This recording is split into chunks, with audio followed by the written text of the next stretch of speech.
India voice, आपकी सोच, आपकी आवाज। उत्तर प्रदेश विधानसभा का मानसून सत्र पहले दिन हंगामे की भेंट चढ़ गया। इस दौरान संसदीय कार्य मंत्री सुरेश खन्ना ने समाजवादी पार्टी पर आरोप लगाते हुए कहा कि समाजवादी पार्टी के विधायक ने हंगामा करते हुए सदन नहीं चलने दिया। इस बार समाजवादी पार्टी की जौनपुर जिले में मछली शहर विधानसभा सीट से विधायक रागिनी सोनकर ने बीजेपी पर हमलावर होते हुए कहा कि देखिए किस तरीके से आईना हमने जो है दिखाया।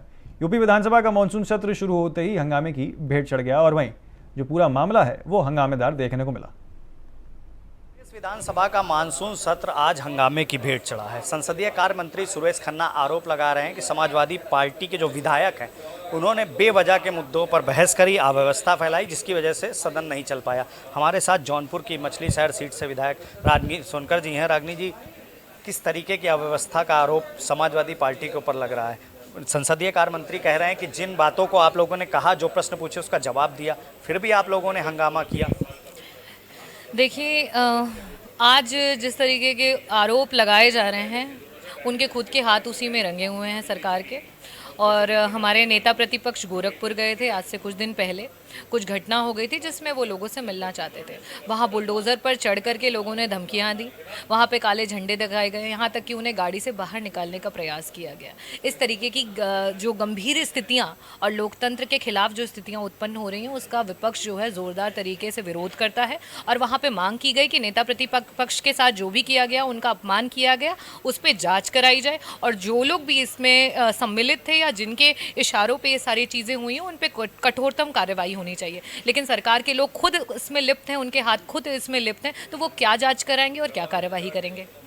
आपने प्रश्न उठाया था पीडीए पाठशाला को लेकर के, जो स्कूल मर्जर है उसको लेकर के। लगातार बीजेपी इस बात को पिछले कई दिनों से कहती आ रही है कि समाजवादी पार्टी बच्चों को राजनीति में घसीट रही है, क्या कहेंगे? देखिए, ये समाजवादी पार्टी बच्चों को राजनीति में नहीं घसीट रही है। क्या है ये बेसिक स्कूल? कौन पढ़ता है यहाँ पे? इन टूटे जर्जर विद्यालयों में जहाँ ना बिजली है, ना पानी है, ना सड़क है, ना तो टीचर्स हैं, और साथ ही साथ यहाँ पे जो भी लोग हैं वो किन के बच्चे हैं? जो सबसे गरीब व्यक्ति है, सबसे अंतिम पंक्ति में बैठा हुआ व्यक्ति है, जो पीडीए का व्यक्ति है। तो ये सारी के सारे बेसिक स्कूल जो हैं वो पीडीए पाठशाला है। और इसीलिए शायद सरकार ने डायरेक्ट वार किया इन विद्यालयों पे, क्योंकि उनको पता है कि ये गरीब के बच्चे हैं, ये कोई आवाज़ नहीं उठा पाएंगे, ये कुछ नहीं बोल पाएंगे। आपने जो आपका राइट टू एजुकेशन 21A का आर्टिकल है उसका आपने उल्लंघन किया, जो कहता है कि 6 साल से 14 साल की उम्र के जो हमारे बच्चे हैं उन्हें बाधा मुक्त जो है और बिना किसी पक्षपात के शिक्षा का अधिकार है। आपने क्या किया? आप बड़े बड़े ढकोसले करते हो, आप विजन पे चर्चा कराने वाले हो। आप विजन पे क्या चर्चा कराओगे जब आप धरातल पे आज 9 सालों में कुछ नहीं लेकर के आ पाए हो? कितने मॉडल स्कूल्स बनवा दिए गए, कितने मॉडल स्कूल्स को आज धरातल पे आपने स्कूल बनाए नहीं, लेकिन स्कूलों को बंद कर दिया। क्या मंशा है आपकी? आपकी मंशा ये है कि गरीब का व्यक्ति, गरीब का बच्चा, पीडीए का बच्चा पढ़े ना, क्योंकि जब वो पढ़ेगा तब वो सवाल करेगा। और इसी तरीके से जैसे रागिनी सोनकर एक दलित की बेटी सवाल कर रही है, उसी तरीके से सदन में पहुंचेगा और सवाल करेगा, और आपके पास तो जवाब है नहीं। तो इसीलिए आप चाहते नहीं हो कि पीडीए के बच्चों को शिक्षा मिले।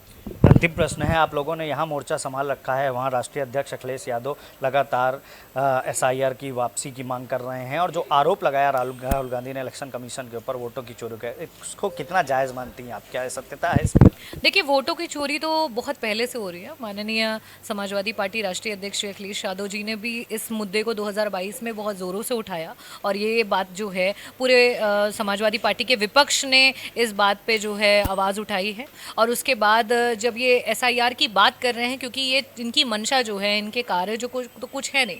इन्होंने जहाँ पे भी सरकार बनाई है उन्होंने पैसे के दम पे बनाई है, छल करके बनाई है, खरीद फरोख्त करके बनाई है। इन्होंने जनता के वोटों को तो नहीं पाया है, इन्होंने विधायकों को खरीदा है और उसको तोड़ मरोड़ करके उन्होंने मिली जुली सरकारें बनाई हैं। तो इन्हें खुद भी पता है कि धरातल पे इनका कोई स्टैंड नहीं है। तो इनके पास आज क्या बचता है? आज इनके पास ये बचता है कि इन्होंने पूरे देश का पैसा लूट करके रख लिया है। इन्होंने सारा पैसा ले लिया है, सारी की सारी एजेंसी अपनी बना ली है, चाहे वो CBI हो, चाहे वो ED हो, चाहे वो आपका इलेक्शन कमीशन का डिपार्टमेंट है। इन्होंने सबको अपने साथ ले लिया है। तो आज ये सोचते हैं कि ये सीना चौड़ा करके और ये कुछ भी कर ले जाएंगे और जनता कुछ नहीं कर पाएगी, विपक्ष कुछ नहीं कर पाएगी। उसका सबसे बड़ा उदाहरण जो है SIR है, जिसमें लास्ट मोमेंट पे आप रिवीजन कर रहे हो। आप किस बात का रिवीजन कर रहे हो? और जब आपसे उसके डॉक्यूमेंट्स मांगे जाते हैं, आप डिजिटल इंडिया, आर्टिफिशियल इंटेलिजेंस की बात करते हो, जिस वजह से आपकी या कोई भी सरकार बनती है लोकतांत्रिक व्यवस्था में, जिसकी वजह से डेमोक्रेसी की वजह से कंट्री चलती है, आपके पास वो डिजिटल करने का मौका नहीं है, आपके पास वो डिजिटल करने का मतलब आपके अंदर वो क्षमता नहीं थी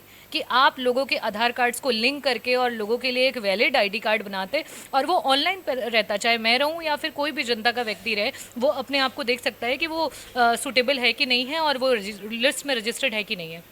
आप नहीं चाहते कि कोई पारदर्शिता रहे और शायद इसीलिए आप ये SIR लेकर के आ रहे हो। धन्यवाद हमसे बात करने के लिए। तो हमसे बात कर रही थी रागनी सोनकर, जो जौनपुर की मछली शहर सीट से विधायक है। उनका साफ तौर पे कहना है कि समाजवादी पार्टी के विधायकों के ऊपर जो आरोप बीजेपी लगा रही है वो बेबुनियाद है, और अगर सत्ता पक्ष मुद्दों पर चर्चा करेगा तो समाजवादी पार्टी सवाल भी पूछेगी और विरोध प्रदर्शन भी नहीं करेगी। वीडियो जर्नलिस्ट हमजा अहमद मंसूरी के साथ पुनीत मोहन, इंडिया वॉइस, लखनऊ।